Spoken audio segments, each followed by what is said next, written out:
Good morning बच्चों। आज हम लोग डिस्कस करेंगे वेव के ग्राफ के बारे में।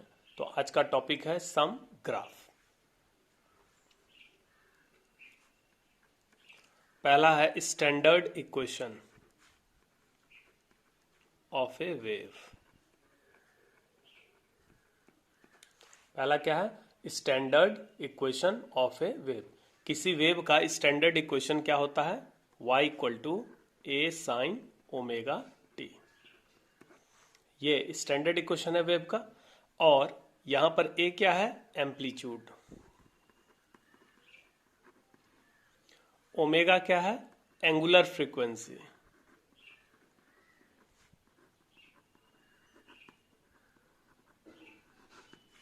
ए हो गया एम्पलीट्यूड, इसको आयाम कहते हैं। ओमेगा हो गया एंगुलर फ्रीक्वेंसी, इसको कोणीय आवृत्ति कहते हैं।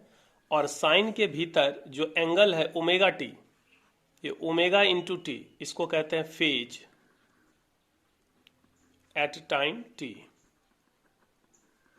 यानी टी समय पर कला। फेज को हिंदी में कला कहते हैं। ये टी टाइम पर है। इनिशियल फेज कैसे निकालते हैं? इनिशियल फेज को हिंदी में क्या कहेंगे? आरंभिक कला। तो आरंभिक कला निकालने के लिए क्या करते हैं? ये जो फेज का वैल्यू है ओमेगा टी, ये फेज कितने टाइम का है? ये तो टी टाइम का है। अगर मान लो 1 सेकंड पर फेज का मान निकालना है तो टी के जगह यहां पर 1 रखेंगे तो ओमेगा इंटू 1 ओमेगा हो जाएगा।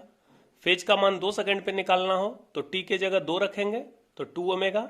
3 सेकंड पे 3 ओमेगा। लेकिन इनिशियल फेज निकालना है तो टी के जगह हमको 0 रखना पड़ेगा। तो यहां पर ओमेगा इंटू 0 इक्वल टू 0। ठीक है।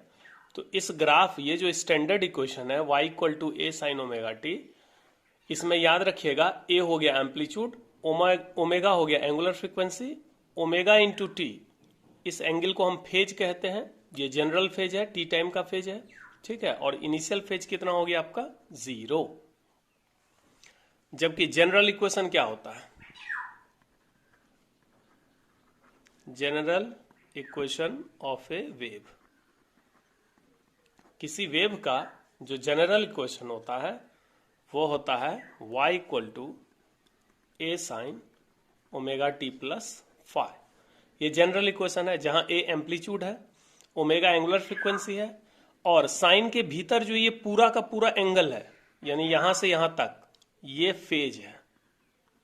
फेज एट टाइम टी, यानी टी टाइम पर कितना फेज है? ओमेगा टी प्लस फाइव है। तो 1 सेकेंड पर कितना फेज होगा? ये तो टी टाइम पर फेज है ना। ये जो फेज है ये टी समय का है। 1 सेकेंड के लिए ओमेगा टी के जगह 1 रखो तो omega into 1 omega plus 5। 2 second पर कितना आ जाएगा? 2 ओमेगा प्लस 5। 3 सेकेंड के लिए 3 ओमेगा प्लस 5। लेकिन इनिशियल फेज कैसे निकालेंगे? इनिशियल फेज निकालने के लिए, यानी आरंभिक कला का मान निकालने के लिए टी के जगह 0 रखना होगा। तो ओमेगा इंटू 0 प्लस 5 यानी 5। तो यहां पर देखो, ये जो 5 है, इस 5 को कहते हैं इनिशियल फेज। फिर से देखिए, किसी वेव का, किसी तरंग का जनरल इक्वेशन क्या होता है? किसी वेव का माने किसी तरंग का सामान्य समीकरण होता है y equal to A sine omega T plus 5, जहां ए एम्पलीट्यूड है। तो अब देखिए एम्पलीट्यूड क्या होता है? y के मैक्सिमम वैल्यू को एम्पलीट्यूड कहते हैं। अगर इसको पढ़ा जाए तो ये क्या लिखा हुआ है? इसको पढ़िएगा साइन, और ये जो ब्रैकेट में ये ओमेगा टी प्लस 5 है, इसको हम पूरे को थीटा मान सकते हैं, क्योंकि ये ओमेगा टी, ये भी एंगल है और ये भी एंगल है। और जब दो एंगल को हम ऐड करेंगे तो क्या निकलेगा? एंगल। तो इसको पढ़िए साइन थीटा, और साइन थीटा का मैक्सिमम वैल्यू 1 होता है। तो y का मैक्सिमम वैल्यू कितना हो जाएगा? a इंटू 1 यानी a। तो y के मैक्सिमम वैल्यू को एम्पलीट्यूड कहते हैं। ओमेगा एंगुलर फ्रीक्वेंसी है, ओमेगा टी प्लस 5 फेज है। ये फेज कितने टाइम का है? टी टाइम का। और इनिशियल फेज क्या है? 5। ठीक है। तो हम दोनों का ग्राफ सीखेंगे। यहाँ फाई के जगह कुछ भी हो सकता है। फाई के जगह 90 डिग्री यानी π/2 रेडियन हो सकता है। फाई के जगह 180 डिग्री पाई रेडियन हो सकता है। और यहाँ प्लस के जगह माइनस भी हो सकता है। अब हम लोग देख लेते हैं कि ये जो स्टैंडर्ड इक्वेशन है, इसका फेज कितना है? Omega t. और ये जो जनरल इक्वेशन है, इसका फेज क्या है? Omega T plus 5। तो पहला देखिए कि दोनों के फेज में डिफरेंस कितना है। अगर इसके फेज को हम घटा लेंगे तो कितना मिलेगा? अगर हम जनरल इक्वेशन का जो फेज है ओमेगा टी प्लस फाइव, इस इक्वेशन के फेज में ऊपर वाले इक्वेशन के फेज को घटा देते हैं तो ये ओमेगा टी कैंसिल होगा, तो फेज में डिफरेंस कितना आ गया? फाइव। तो हम कह सकते हैं कि ये जो जनरल इक्वेशन का फेज है वो स्टैंडर्ड इक्वेशन के फेज से कितना आगे है? प्लस है मतलब आगे है, अगर माइनस रहता तो बोलते पीछे है, तो ये कितना आगे है? ये फाइव एंगल से आगे है। ठीक है, तो हम देख सकते हैं कि ये जो जनरल इक्वेशन का फेज है वो स्टैंडर्ड इक्वेशन के फेज से फाइव एंगल आगे है, अगर माइनस फाइव रहता तो फाइव एंगल पीछे होता। क्लियर? अब दोनों का हम ग्राफ देखेंगे, स्टैंडर्ड इक्वेशन का भी और जनरल इक्वेशन का भी। First, y equal to A sine omega t, y equal to A sine omega t. इसका इनिशियल फेज कितना है? 0, क्योंकि यहां पर एक तरह से देखा जाए तो फाई नहीं है, या कहिए कि फाई है लेकिन 0 है, इसको ऐसे लिख सकते हैं। तो यहां पर जो ये इनिशियल फेज है ये कितना है? 0। इसका जो ग्राफ होगा, जैसे साइन थीटा का ग्राफ होता है वैसा ही ग्राफ होगा।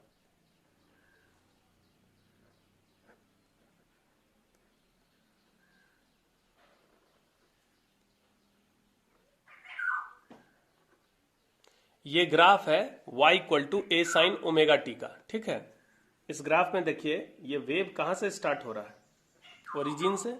ये टाइम एक्सिस है, ये y का वैल्यू हो गया, y का मैक्सिमम वैल्यू कितना है? a, मिनिमम वैल्यू हो गया माइनस a। यहां पर इस पॉइंट का फेज कितना हो जाएगा? पाई/2। इस पॉइंट का फेज हो जाएगा पाई का मतलब 180 डिग्री होता है। इस पॉइंट का फेज 3π/2 270 डिग्री, और इस पॉइंट का फेज 2π। 2π के बाद ये हाफ साइकिल हो गया तो ये 3π हो जाएगा, फिर ये हाफ साइकिल हो गया ये 4π हो जाएगा। इस दोनों के बीच में ये कैसे निकालेंगे इसका फेज? तो इस दोनों पॉइंट के ठीक बीच में है ये, तो दोनों के फेज को जोड़ दो, तो 4π और 3π 7π, और उसका आधा कर दो 7π/2, ये 3π 2π 5π/2 हो जाएगा। इस तरह से ये फेज निकल गया। तो ग्राफ क्लियर है, इसका ग्राफ बहुत आसान है। सेकेंड नंबर, अगर मान लो इसका ग्राफ खींचना हो y equal to A sine omega T plus π/2, तो इसका ग्राफ कैसे खींचेंगे? यहां पर देखिए ये जनरल इक्वेशन है, जबकि ये वाला इक्वेशन क्या है? ये स्टैंडर्ड इक्वेशन है। ये हमारा हो गया स्टैंडर्ड इक्वेशन, और ये क्या हो गया? General equation. ध्यान दीजिए, इसमें स्टैंडर्ड इक्वेशन में क्या है? सिर्फ ओमेगा टी है, ये 0 को हटा दीजिए। यहां पर क्या है? सिर्फ ओमेगा टी, और यहां क्या? Omega T plus π/2। तो जब प्लस π/2 रहे तो ग्राफ खींचने के लिए क्या करेंगे? इस y एक्सिस को π/2 यानी 90 डिग्री आगे शिफ्ट कर देंगे, मतलब y एक्सिस को यहां पर खींच देंगे। तो y एक्सिस को जब यहां पर खींचेंगे तो ग्राफ कैसा लगेगा देखने में? जरा देखिए। तो मान लीजिए इस y एक्सिस को उठा के हम, इसमें ओमेगा टी प्लस π/2 है, इसका मतलब हमको y एक्सिस को शिफ्ट करना है। किस एक्सिस को? y एक्सिस को, π/2 आगे। तो इसको यहां से उठा के यहां पे शिफ्ट करिए, तो अगर y एक्सिस यहां आ जाएगा तब ग्राफ यहां से स्टार्ट होगा, तब ओरिजिन यहां आ जाएगा, तो ग्राफ ऐसा होगा। ये जो ग्राफ है इसको हम यहां पे ड्रॉ करते हैं।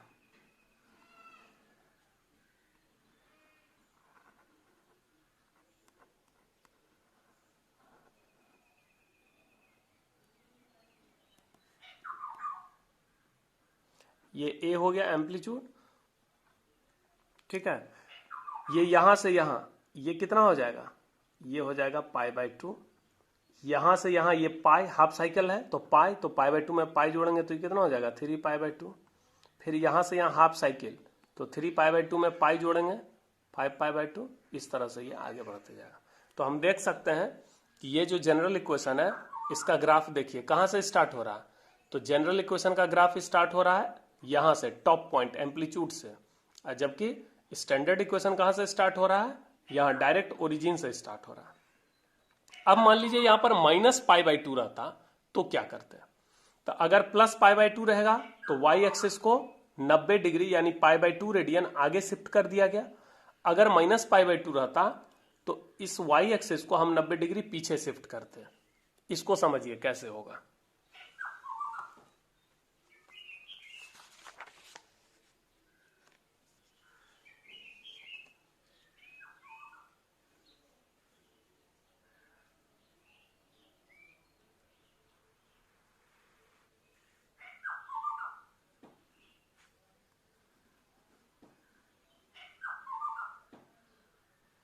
स्टैंडर्ड इक्वेशन का ग्राफ ओरिजिन से स्टार्ट होता है, ऊपर की ओर जाता है ग्राफ।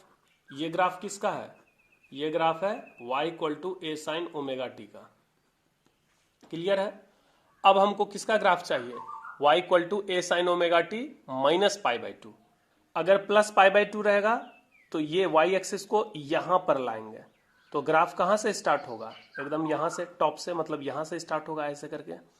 लेकिन अगर माइनस पाई बाई टू रहे तो y एक्सिस को पीछे ले जाएंगे। इसके लिए क्या करेंगे? ग्राफ को थोड़ा सा पीछे हम खींच लेते हैं।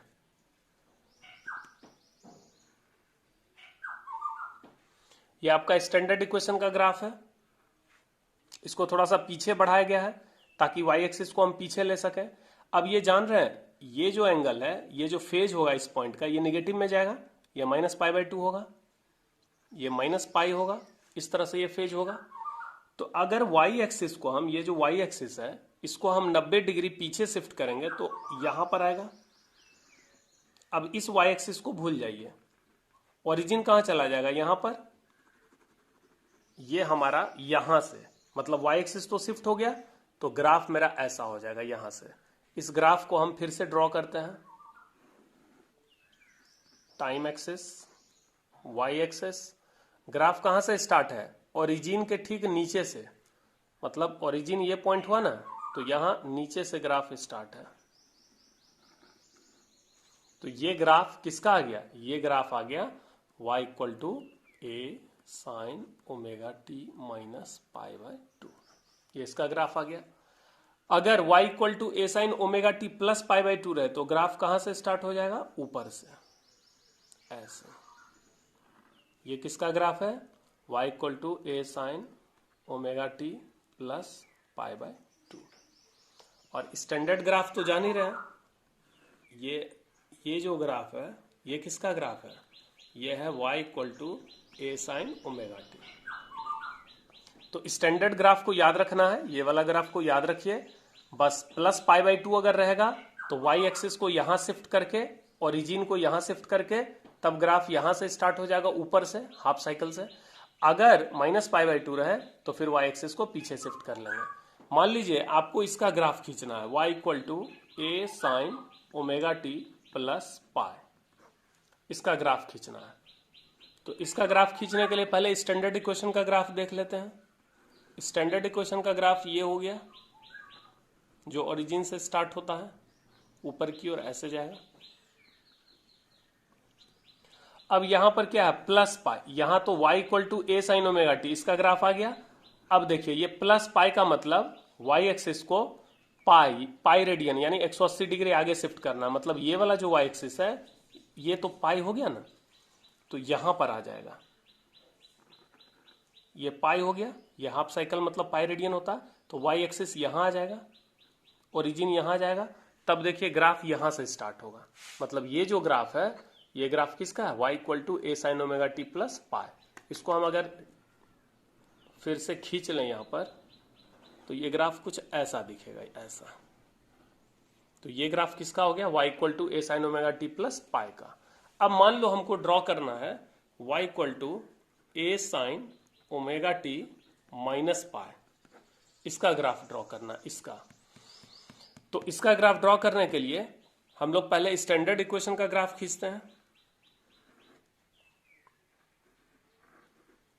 ये स्टैंडर्ड इक्वेशन का ग्राफ इजी है, चूंकि y एक्सिस को हमको इस बार आगे नहीं पीछे करना है, या माइनस देख रहा है ना, पीछे करना है, तो ग्राफ को थोड़ा सा हम पीछे भी ले जाते हैं। ठीक, ये 0, ये हो गया आपका प्लस पाई, ये हो गया 2 पाई, जबकि इधर क्या हो जाएगा? हाफ साइकिल कंप्लीट हो गया, तो ये माइनस पाई हो जाएगा। क्लियर है?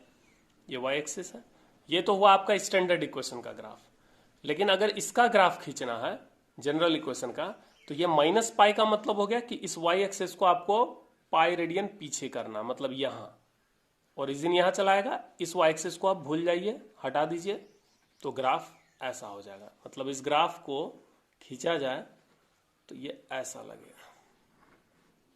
अब एक चीज आप देखिए, ये किसका ग्राफ है? ये है graph y equal to A sine omega T plus pi, और ये किसका ग्राफ है? ये है y equal to A sine omega t minus पाई।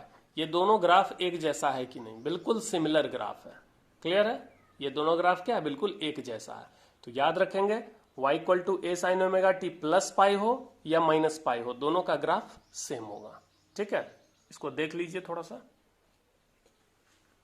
अगर प्लस पाई रहेगा तो y एक्सिस को आगे शिफ्ट करेंगे, स्टैंडर्ड इक्वेशन का ग्राफ खींचने के बाद y एक्सिस को आगे शिफ्ट करेंगे पाई रेडियन, और अगर माइनस पाई रहेगा तो पीछे शिफ्ट करेंगे। तो हमारा ग्राफ दोनों स्थिति में क्या आएगा? एक जैसा आएगा।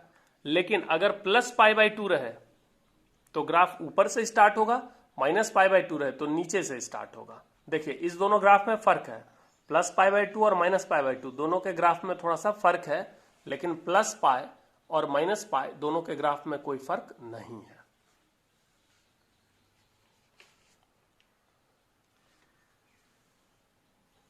तो आज का हमारा टॉपिक कहां से स्टार्ट हुआ? सम ग्राफ। पहला ग्राफ देखिए, ये स्टैंडर्ड इक्वेशन का ग्राफ है, y equal to A sine omega t. Clear है? यहां फेज कितना है? Omega t. ये फेज जो है ये टी टाइम का फेज है। इनिशियल फेज कितना हो जाएगा? टी के जगह जीरो पुट करो, इनिशियल फेज जीरो, और ये हमारा ग्राफ हो गया। ये स्टैंडर्ड इक्वेशन का ग्राफ है, इसको ध्यान से देखिए, इसको याद रखना जरूरी है। ये स्टैंडर्ड इक्वेशन है, हम लोग पूरे वेव ऑप्टिक्स में स्टैंडर्ड इक्वेशन ज्यादा यूज करेंगे।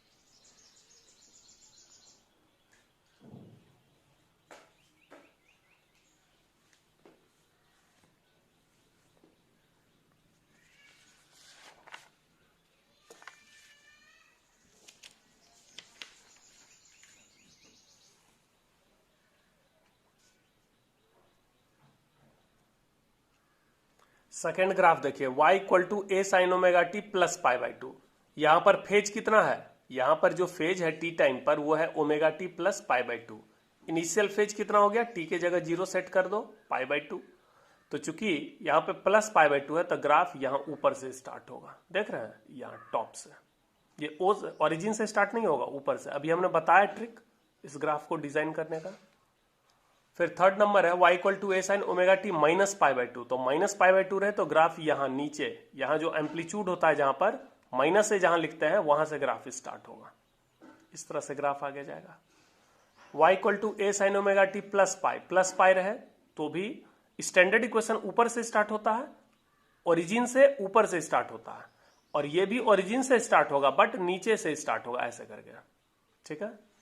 और y equal to A sine omega t minus pi, ये भी कहां से स्टार्ट होगा? ओरिजिन से ही स्टार्ट होगा पर नीचे से। तो ये ओमेगा टी प्लस पाई रहे या ओमेगा टी माइनस पाई रहे, ग्राफ बिल्कुल एक जैसा होगा। यहां पर फेज कितना है? ओमेगा टी माइनस पाई, और इनिशियल फेज हो गया टी के जगह जीरो सेट करोगे तो माइनस पाई। क्लियर है? एक बार आप ग्राफ देखिए।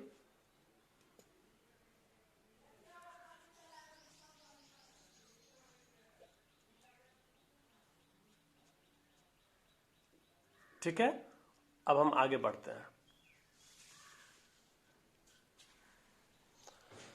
मान लीजिए किसी वेव का एम्पलीट्यूड ए है, किसी वेव का एम्पलीट्यूड यानी आयाम कितना है? ए।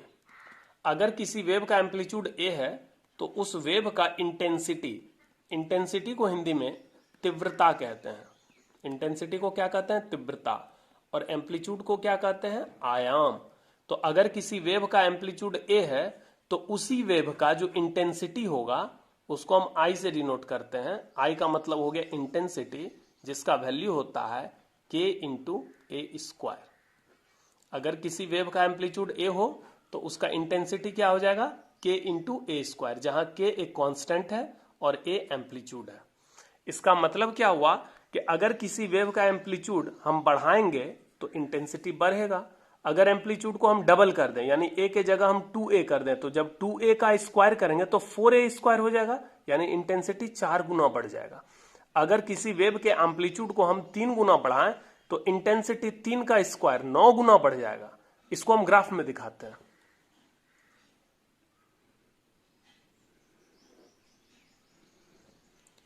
मान लीजिए ये एक वेव है,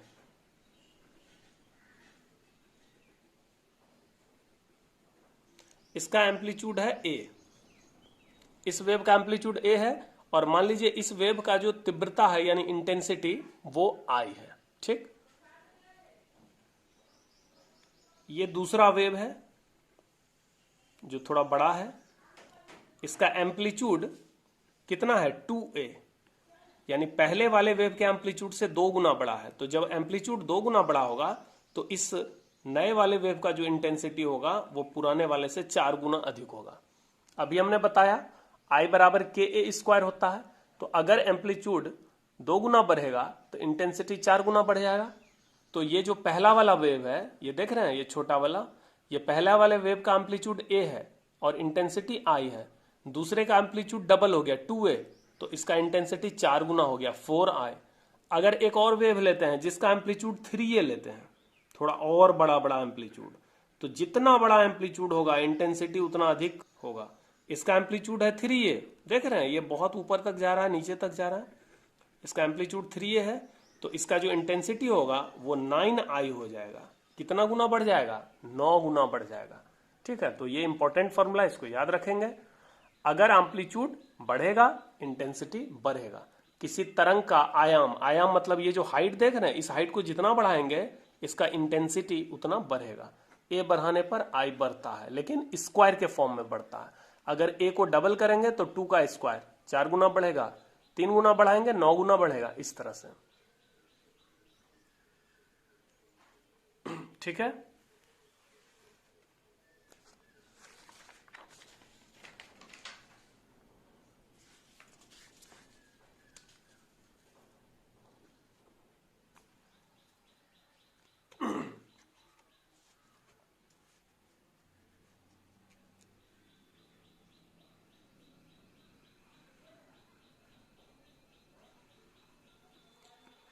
मान लीजिए ये एक लाइट वेव है जिसका ग्राफ यहां पर दिखाया गया है। ठीक है, ये स्टैंडर्ड ग्राफ है, इधर हो गया आपका टाइम, इधर हो गया y। ठीक है, ये एक लाइट वेव है जिसका ये ग्राफ है, ये ग्राफ बिल्कुल स्टैंडर्ड फॉर्मेट में है। इसका एम्पलीट्यूड मान लो a1 है, इसका एम्पलीट्यूड a1 है,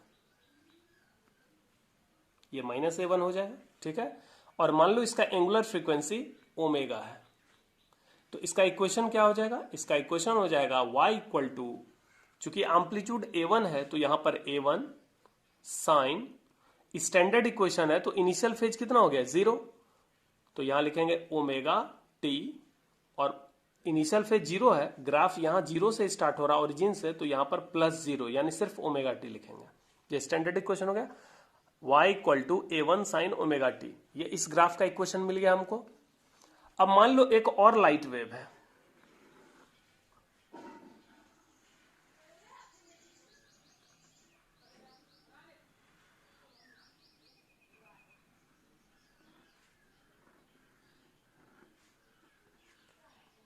लेकिन इस लाइट वेव का जो एम्पलीट्यूड है वो a2 है। दोनों लाइट वेव को ध्यान से देखिए, ये भी ओरिजिन से स्टार्ट हो रहा है ऊपर की ओर, ये भी ओरिजिन से स्टार्ट हो रहा है ऊपर की ओर जा रहा है, तो दोनों ग्राफ जो है वो स्टैंडर्ड इक्वेशन हो गया। लेकिन फर्क कहां है? एम्पलीट्यूड का फर्क है। इसका एम्पलीट्यूड a1 है, इसका एम्पलीट्यूड a2 है। लेकिन अब यहां ध्यान दीजिए, यह एक चक्कर लगाने में मान लीजिए 3 सेकंड का समय ले रहा है। एक साइकिल लगाने में कितना सेकंड का समय ले रहा है? 3 सेकंड। और यह एक साइकिल लगाने में देखिए तो उतना ही समय ले रहा है या कम या ज्यादा ले रहा है? तो देखिए ठीक इसके नीचे ये पॉइंट है, तो जितना टाइम इसको लगा यहां से यहां एक साइकिल लगाने में, उतना ही टाइम इसको भी लग रहा है। यहां भी हम लिख सकते हैं 3 सेकंड। इसका मतलब दोनों वेव, चूंकि दोनों वेव का जो टाइम पीरियड है, टाइम पीरियड किसको कहते हैं? एक साइकिल लगाने में जो टाइम लगता है उसको हम टाइम पीरियड कहते हैं। तो इस वेव को एक साइकिल लगाने में कितना टाइम लग रहा है? 3 सेकंड। इसको एक साइकिल लगाने में कितना टाइम लग रहा है? 3 सेकंड। लेकिन अगर एक वेव ऐसे ले लें,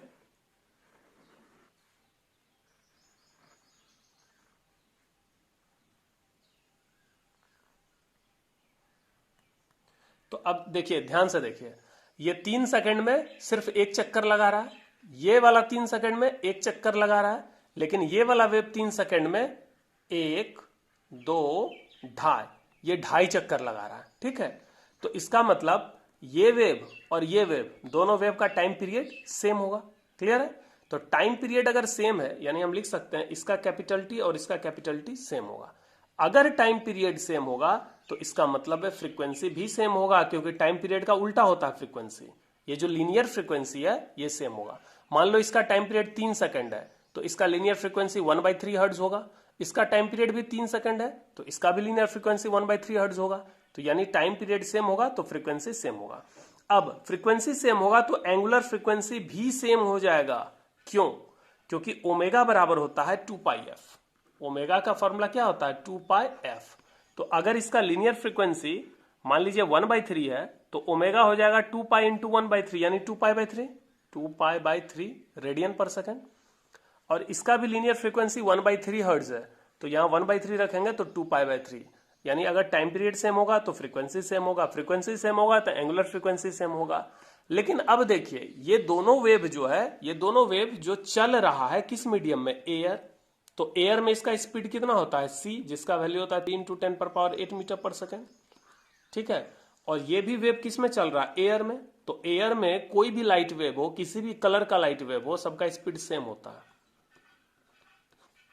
मीडियम चेंज होने से स्पीड चेंज होगा। ठीक है, तो यहां पर दोनों लाइट वेव किस मीडियम से चल रहा है? एयर से। तो दोनों का वेलोसिटी भी सेम है। तो यहां पर क्या क्या सेम हो गया? Time period, frequency, angular frequency, velocity, ये सब सेम हो गया। वेलोसिटी क्यों सेम हुआ? क्योंकि मीडियम सेम है, दोनों एयर से जा रहा है। टाइम पीरियड क्यों सेम हुआ? क्योंकि ये एक साइकिल में जितना टाइम लगा रहा है, ये भी एक साइकिल में उतना ही टाइम लगा रहा है, इसलिए टाइम पीरियड सेम है। और अगर टी सेम होगा तो एफ ऑटोमेटिक सेम हो जाएगा, ओमेगा ऑटोमेटिक सेम हो जाएगा। तो टी बराबर होगा तो एफ भी बराबर होगा, ओमेगा भी बराबर होगा। अच्छा, अब ये एक इक्वेशन आप पढ़े होंगे, किसी भी वेव का वेलोसिटी अगर v हो, फ्रीक्वेंसी f हो और उसका वेवलेंथ लैम्डा हो, तो v बराबर f लैम्डा होता है। ये एक वेव के लिए क्या पढ़े हैं हम लोग? v = f × lambda. ये फॉर्मूला आपको हम रे ऑप्टिक्स में ही पढ़ाए थे। एकदम स्टार्टिंग में देखिएगा, वो मिरर खत्म होने के जस्ट बाद जहां से हम रिफ्रैक्शन स्टार्ट किए हैं, रिफ्रैक्टिव इंडेक्स, उसी के आसपास आपको ये मिल जाएगा। ये फॉर्मूला पूरा हम प्रूफ किए थे। ये v क्या है? वेलोसिटी ऑफ अ वेव, यानी किसी तरंग की चाल। f क्या है? उसका लीनियर फ्रीक्वेंसी। और लैम्डा क्या है? उस वेव का वेवलेंथ। तो v बराबर f लैम्डा होता है। अब ध्यान दीजिए, इस दोनों वेव का, ये जो दोनों लाइट वेव है, इस दोनों वेव का वेलोसिटी तो सेम है, फ्रीक्वेंसी भी सेम है, तो निश्चित रूप से वेवलेंथ लैम्डा भी क्या होगा? सेम। अगर v सेम है, f सेम है, तो लैम्डा का फॉर्मूला क्या निकलेगा? इस इक्वेशन से लैम्डा का फॉर्मूला निकलेगा, इस f को उठा के नीचे करो, v/f। ठीक, अब v और f सेम होगा तो लैम्डा सेम आएगा। तो यहां पर जो दोनों लाइट वेव है, इसका लैम्डा भी सेम होगा। तो अब ध्यान दीजिए, ये फर्स्ट वेव है, ये सेकेंड वेव है। दोनों वेव स्टैंडर्ड इक्वेशन को रिप्रेजेंट करता है। इस वेव का इक्वेशन क्या आ गया? y = a1 sin ωt। और इस वेव का इक्वेशन क्या आएगा? y = a2 sin ωt। दोनों वेव स्टैंडर्ड वेव है, दोनों वेव का इनिशियल फेज 0 है, दोनों वेव ओरिजिन से स्टार्ट हो रहा है, दोनों वेव का एंगुलर फ्रीक्वेंसी सेम है, लीनियर फ्रीक्वेंसी सेम है, टाइम पीरियड सेम है, वेवलेंथ सेम है, स्पीड सेम है। लेकिन डिफरेंट क्या है? तो डिफरेंट है इसका एम्पलीट्यूड, डिफरेंट होगा इंटेंसिटी। इसका इंटेंसिटी I1, मान लो पहले वेव का इंटेंसिटी I1 है, तो I1 बराबर k × a1² होगा। अभी हमने पढ़ा है कि अगर किसी वेव का एम्पलीट्यूड a हो और उसका इंटेंसिटी I हो, तो I बराबर k × a² होता है। तो यहां पहले वेव का एम्पलीट्यूड a1 है, तो इसका इंटेंसिटी होगा I1 बराबर k a1²। जबकि इसका एम्पलीट्यूड a2 है, तो इसका इंटेंसिटी क्या होगा? I2 बराबर k × a2²। तो इसका मतलब अगर एम्पलीट्यूड अलग अलग है तो इंटेंसिटी भी अलग अलग होगा। अब फिर से देख लेते हैं इस दोनों वेव में क्या सिमिलैरिटी है, क्या डिससिमिलैरिटी है। We will now see what is the similarity and dissimilarity between these two wave। इन दोनों तरंगों में क्या समानताएं हैं और क्या असमानताएं हैं। तो पहले और दूसरे तरंग का एम्पलीट्यूड अलग अलग है, जाहिर सा बात है एम्पलीट्यूड अलग अलग होगा तो इंटेंसिटी भी अलग अलग होगा। तो एम्पलीट्यूड और इंटेंसिटी बिल्कुल डिफरेंट है। इसका एम्पलीट्यूड A1, इसका A2, इसका इंटेंसिटी I1, इसका I2, जहां I1 बराबर KA1 स्क्वायर, I2 बराबर KA2 स्क्वायर, लेकिन सेम है। इसका टाइम पीरियड सेम है, फ्रीक्वेंसी, दोनों फ्रीक्वेंसी सेम है, एंगुलर फ्रीक्वेंसी भी सेम है, लीनियर फ्रीक्वेंसी भी सेम है, टाइम पीरियड सेम है, वेवलेंथ सेम है और वेलोसिटी सेम है। वेवलेंथ इसीलिए सेम है क्योंकि वेलोसिटी और फ्रीक्वेंसी दोनों सेम है। वेलोसिटी क्यों सेम है? क्योंकि दोनों एयर से जा रहा है, इसलिए वेलोसिटी सेम है। फ्रीक्वेंसी सेम क्यों है? क्योंकि टाइम पीरियड सेम है। और वेलोसिटी फ्रीक्वेंसी सेम है तो वेवलेंथ का अभी हमने फॉर्मूला देखा, लैम्डा बराबर v/f, तो वेलोसिटी फ्रीक्वेंसी सेम होगा तो वेवलेंथ सेम होगा। क्लियर है? तो यही नोट पॉइंट आपको अभी पढ़ना है। यहां पर देखिए नोट पॉइंट, यह हमने नोट लिखा है first, in the given figure. ध्यान से देखिए, यहां पर दो वेव है, दोनों वेव स्टैंडर्ड वेव है। दोनों वेव एक साइकिल लगाने में ये जितना टाइम ले रहा है, यह भी एक साइकिल लगाने में उतना ही टाइम ले रहा है। मान लो ये 3 सेकंड है तो ये भी 3 सेकंड होगा, सेम टाइम ले रहा है, तो दोनों वेव का टाइम पीरियड सेम होगा। वेवलेंथ इसके एक वेव का यहां से लेकर यहां तक, ये एक तरंग का लंबाई मान लो लेमडा है, तो इसके भी एक वेव का जो लेंथ होगा यह भी लेमडा होगा। यानी दोनों वेव का वेवलेंथ सेम हो गया, टाइम पीरियड सेम हो गया, फ्रीक्वेंसी सेम हो गया, एंगुलर फ्रीक्वेंसी सेम हो गया, वेलोसिटी दोनों का v और v है यानी वेलोसिटी सेम हो गया। इस दोनों वेव का डिफरेंट क्या है? एम्पलीट्यूड में फर्क है, और एम्पलीट्यूड फर्क है तो इंटेंसिटी भी अलग अलग होगा। तो in the given figure the equation of the two waves are, दोनों स्टैंडर्ड वेव है तो इक्वेशन लिखेंगे y1 equal to a1 sine omega t, और दूसरे का इक्वेशन लिखेंगे y2 equal to a2 sine omega t. इसका एम्पलीट्यूड a1, इसका a2, इसका फ्रीक्वेंसी ओमेगा, इसका भी ओमेगा। क्लियर है?